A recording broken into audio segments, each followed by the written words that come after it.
Ayun, magandang araw mga ate at kuya. Meron tayong susubukang mga produkto galing sa Miss D Gourmet. Ito yung kanilang crab paste. Meron din tayo chicken pastil. Kasama din dito yung gourmet tuyo, bagoong, eto, at saka chili garlic. Siyempre, nag-ready tayo ng mga pagkain na best partner para sa mga produktong to para naman mas masarap yung kain natin. O paano, tikman na natin itong mga products nila. Yung gourmet tuyo nila, 250 grams. Meron na rin nutrition facts. Subukan na natin. Medyo marami siyang laman. Ayun yung mga laman ng tuyo nila. At least hindi siya durog ha. Iba kasing gourmet tuyo, medyo durog na eh. Ito medyo maganda yung pagkakaayos ng tuyo. Sa fried rice pala natin try.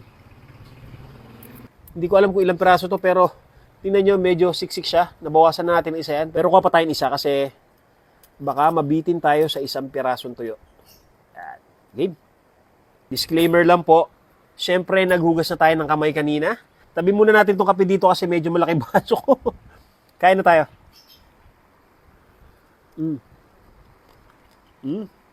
Nakakatuwa yung gourmet tuyo kasi hindi siya maalat. Tapos parang nagmix na yung lasa nung timpla nila sa gourmet tuyo nila.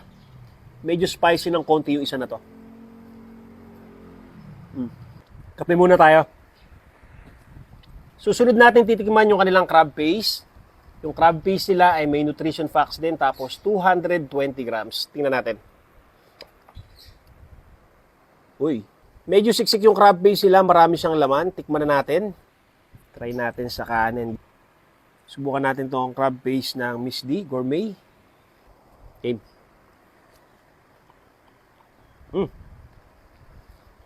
Okay to ah. Lasang-lasa yung crab. Hindi ko na-expect na ganito yung lasa niya. Medyo mataas yung expectation ko sa crab paste kasi meron ako natikman na crab paste na masarap din. Itong isa na to, masarap din siya, promise. Kaya lang siyempre, hinahinay lang tayo sa pagkain nito kasi baka tumaas yung mga alaga natin sa katawan. Pero promise, masarap to ah. Kaya lang sayang wala akong na-prepare na kalamansi pero parang okay din siya sa kalamansi. Pero ito kahit na wala ng kalamansi, as is na lang yung crab paste lang mismo sa rice, panalo na to, promise. Ang sarap. Sarap nga, promise. Tikman naman natin yung kanilang chicken pastil. Yung chicken pastil nila ay 200 grams. Subukan natin. Ito yung chicken pastil nila. Ito yung laman ng chicken pastil nila. Tikman na natin kahit walang rice. Game?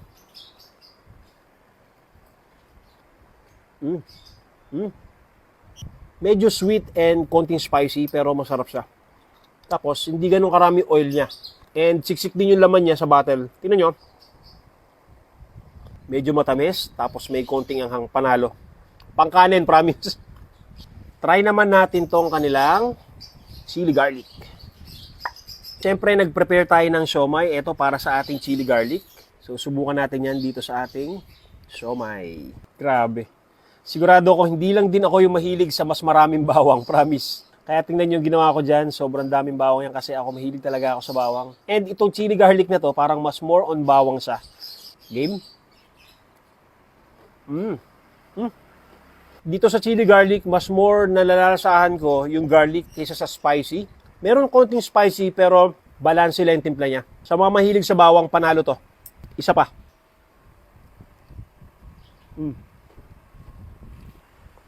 Ngayon, tikman naman natin itong kanilang gourmet bagoong. 240 grams to. Ito yung laman niya. And syempre, nag-ready tayo dito ng suka. Dahil ang isasawsaw natin dito ay mga talong, okra. Pero, tikman natin yung bagoong nila as is. Check ko lang kung ano yung lasa niya. Sweet and spicy yung bagoong na to. Hinalo na natin sa suka dahil magsasawsaw tayo dyan ng talong. Yan. Perfect partner ng suka. Okra. Talong. Kanin. Panalo. Ang sarap na agahan kapag ganito yung mga produkto, gourmet tuyo, bagoong, partner ng mga okra, ng mga talong, at kung ano-ano pa. Meron din chicken pastil, crab paste, chili garlic. Grabe, lahat masarap. Kapag gusto niyo matikman yung mga products nila, ilalagay ko sa comment section yung mga link kung saan pwede bumili. Tapos pwede rin kayo mag-message sa Facebook page nila. O paano mga tet kuya? Kain tayo.